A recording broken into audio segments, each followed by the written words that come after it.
Olá, sejam muito bem-vindos a mais um episódio do podcast Conversando com o Nuti. E o tema deste episódio é provas ilícitas. O papo é logo depois da vinheta. Conversando com o Nuti. Penal e processo penal da atualidade. Você sabe se constitui prova ilícita o ingresso em domicílio sem um mandado judicial? E você também sabe se a revista pessoal também constitui prova ilícita? Saiba dessas respostas e muito mais no episódio de hoje em que eu estou aqui na presença do professor Nuti. Professor, muito bem-vindo mais uma vez aqui ao estúdio. Muito obrigado. É um prazer, retornar para nós debatermos aí temas tão relevantes nas áreas das ciências criminais. Com certeza. Professor, a minha primeira pergunta sobre esse tema é: a diferença entre provas ilícitas, ilegais e ilegítimas e como elas afetam o processo criminal? Bom, essa questão está ligada até mesmo à Constituição Federal, porque em 1988 nós colocamos no texto constitucional que são vedadas as provas ilícitas no processo penal. Não pode haver uma prova ilícita para condenar uma pessoa, não é? E aí sempre surge, aquela discussão doutrinária a respeito do conceito de ilicitude. Prova ilícita que tipo de prova? Ela tem diferença da ilegal? Ela tem diferença da ilegítima? São termos correlatos. Mas, abstraindo, evidentemente, toda a discussão doutrinária, penso que a melhor ideia em torno disso se dá para termos como prova ilícita, que é o que está na Constituição Federal, as provas que são produzidas contrariamente às leis brasileiras. Gera ilicitude. E aí, por razões didáticas, eu costumo fazer uma divisão entre provas ilegais e provas ilegítimas. Mas eu repito, por razões didáticas. Então, para que o aluno também, quando estude o tema, ou o profissional do direito, possa entender melhor. Então, o que seriam as provas ilegais? Seriam as provas produzidas contrariamente às leis penais. Portanto, provas até criminosas. E as provas ilegítimas seriam as provas produzidas contrariamente às normas processuais. Mas, vejam, todas elas são provas ilícitas, portanto, contrárias ao ordenamento jurídico brasileiro, que não podem ser admitidas em juízo. Perfeito, professor. Nossa próxima pergunta, professor, é: o que significa o sistema dos frutos da árvore envenenada com critério da fonte independente? Sempre se discutiu, tanto na doutrina quanto nos julgamentos do Poder Judiciário, qual é a consequência de uma prova ser considerada ilícita, né? Então, se houver uma invasão num domicílio sem ordem do juiz, se houver um grampo telefônico, né, uma escuta sem ordem judicial, o que acontece? Pois bem, havia e há ainda na discussão dois sistemas para analisar a prova ilícita. O sistema que se chama, os frutos da árvore envenenada, ou prova ilícita por derivação, e o sistema da proporcionalidade. Esse sistema, que você me perguntou agora, é aquele que diz, se uma prova for considerada ilícita, um grampo telefônico, por exemplo, o que dessa prova for colhido também não presta. E aí vem até do preceito bíblico, A árvore envenenada não pode produzir bons frutos. E a ideia é por isso que é o fruto da árvore envenenada. Então a ideia é a seguinte: você faz um grampo telefônico sem ordem judicial para investigar um crime. E aí quando a polícia está ouvindo a conversa telefônica do suspeito com outra pessoa, descobre que ali tem uma testemunha. O que acontece? Aí a polícia vai atrás de uma testemunha, ouve e colhe prova efetiva contra o suspeito. Mas de onde a polícia tirou essa testemunha? Adivinhou? É evidente? Não. ela fez um grampo ilegal, Uhum. um grampo que não pode ser feito. Aí ele diz, não, mas a gente não está usando o grampo. Não estamos usando a conversa, nós estamos usando a testemunha. A testemunha é idônea. Sim, mas de onde você tirou? E assim sucessivamente. Aí a testemunha indica um local onde está a coisa furtada. Vai lá, a polícia apreende. Descobriu onde o suspeito guardou. Mas como é que você descobriu onde o suspeito guardou? Porque a testemunha contou. E onde você conseguiu essa testemunha? De um grampo ilegal. Então a ideia é prova ilícita por derivação. Se a fonte está podre, o resto também está. Então, foi no grampo?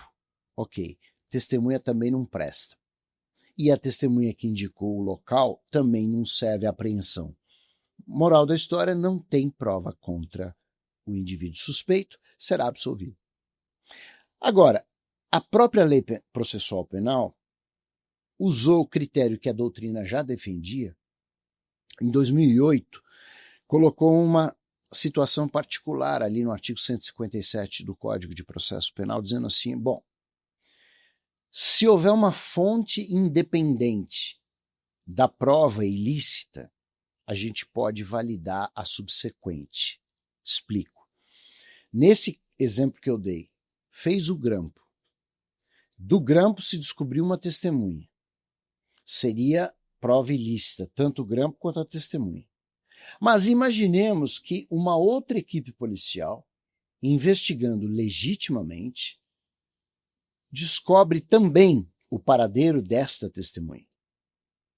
Então o que acontece?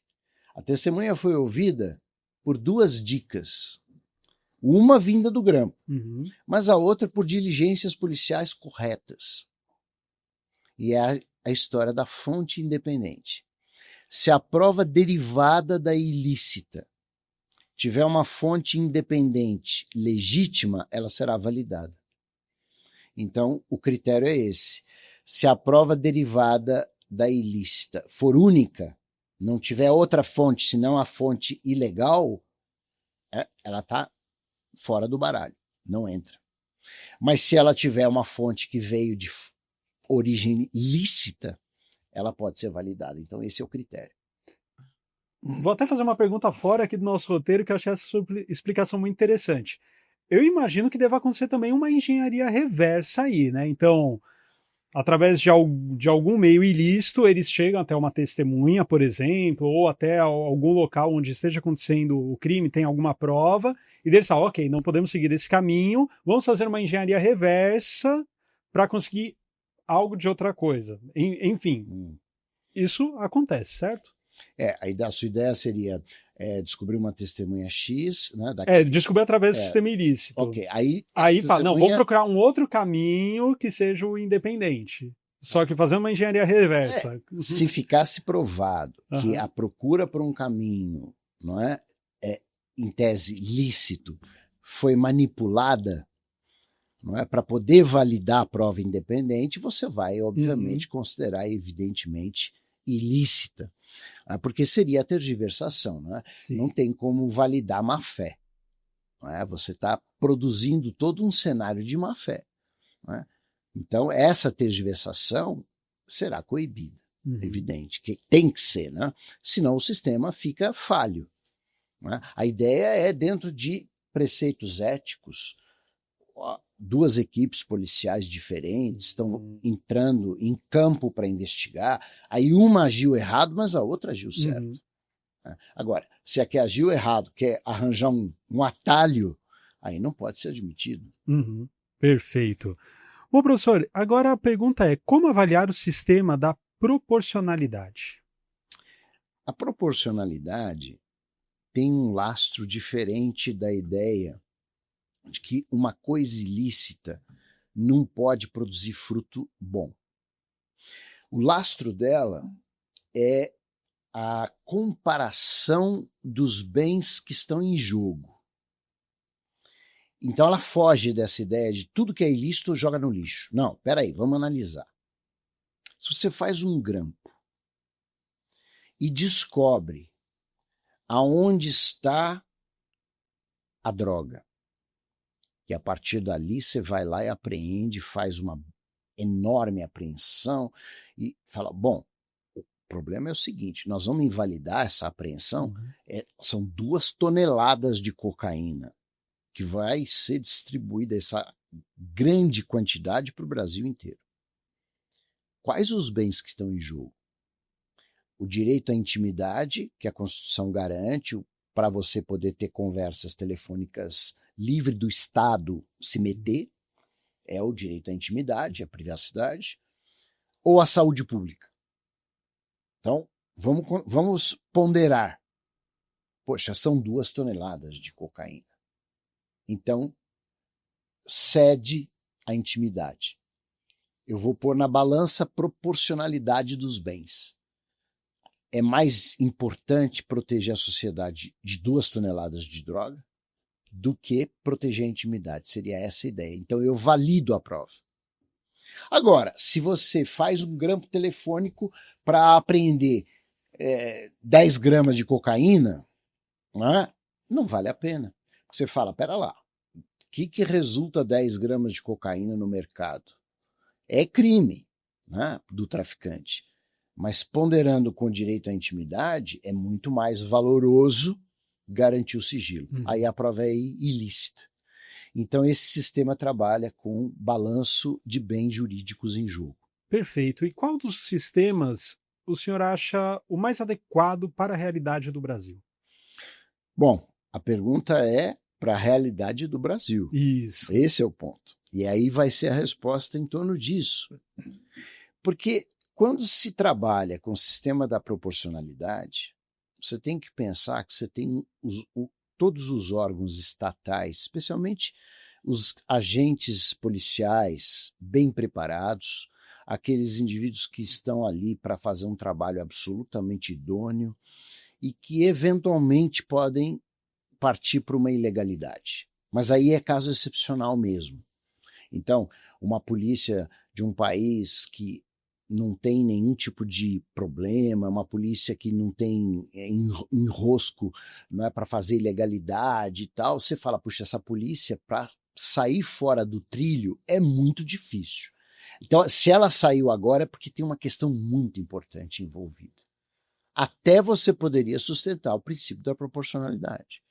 Mas eu não acho isso correto para o sistema no Brasil.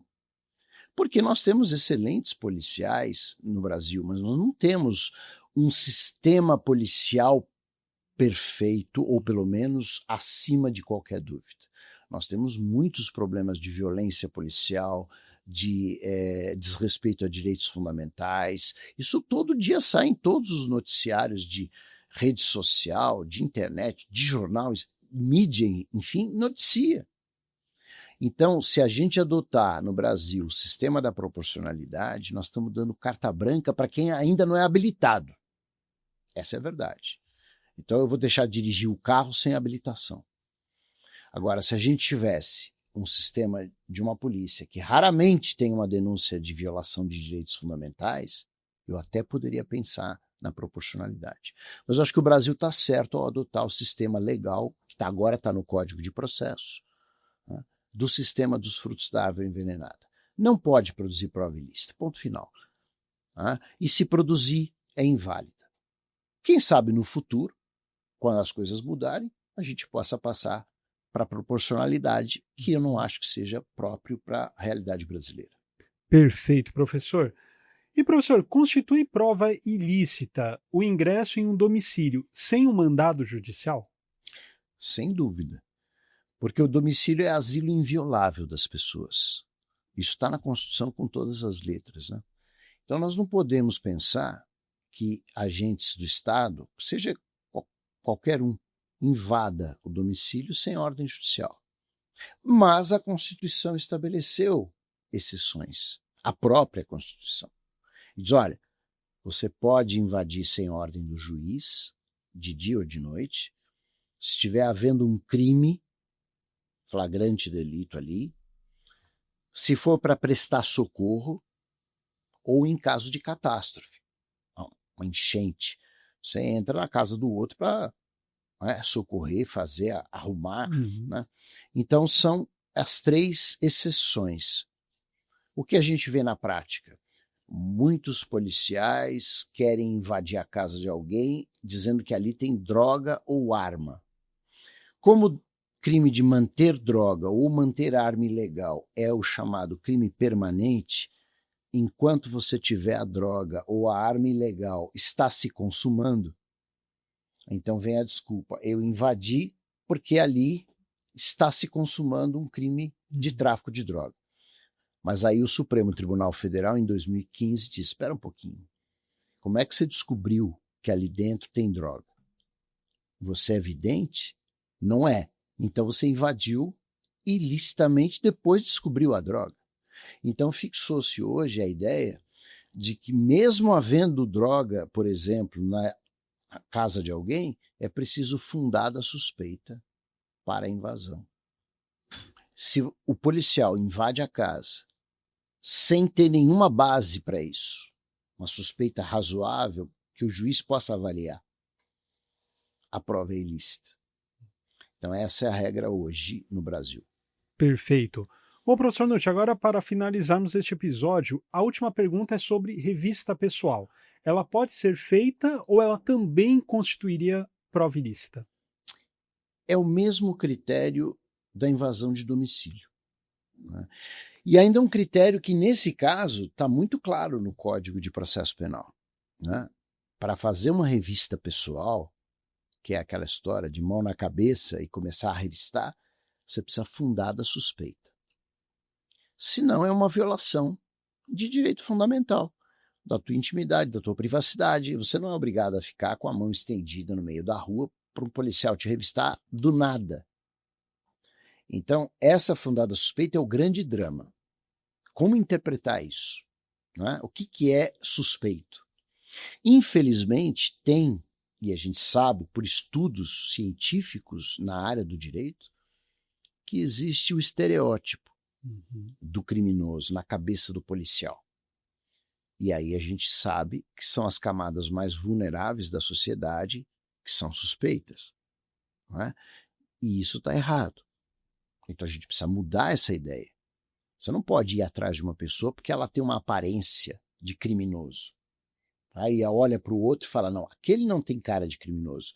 Não estamos na época de Lombroso, que olhava na cara e falava, esse é criminoso, aquele não é. Então esse é o grande problema nos tribunais hoje, analisar essencialmente o que é fundado a suspeita. No Código de Processo Penal, ele diz assim, olha, suspeita pode existir quando o policial identificar que a pessoa porta alguma coisa que seja prova de um crime. Então, exatamente nesses casos de droga e arma, o policial pode abordar quando ele perceber, não é? E aí ele vai dizer depois para o juiz, por que você abordou? Bom, porque ele estava com um volume na cintura que me parecia um revólver. Então eu abordei. Aí eu descobri que não era um revólver, sei lá o que era. Não era outra coisa qualquer, não era uma arma. Revista legal, correta. Aparentava ser um revólver. Agora, olhou para sua cara, falou, eu acho que ele é suspeito, encosta aí, mesmo que ache, isso é ilícito. Agora, não é fácil no dia a dia forense essa discussão. Né? Ela é uma discussão de caso a caso. Né? Mas a ideia é essa. Só se pode abordar uma pessoa sem ordem do juiz, havendo fundada suspeita, com esses termos. O policial identificar que a pessoa tem alguma prova de um crime em andamento. Perfeito, professor. Muito obrigado por esses esclarecimentos, acho que ficou claríssimo. E claro, muito obrigado a você que nos acompanhou até aqui. E se você gostou do papo, eu tenho um convite muito especial. Esse podcast aqui do Conversando com o Nutti aqui no YouTube, ele acontece uma vez por mês. Mas lá no Spotify, toda semana tem um novo episódio do Conversando com o Nutti. Então, segue a gente lá também. É isso e até a próxima.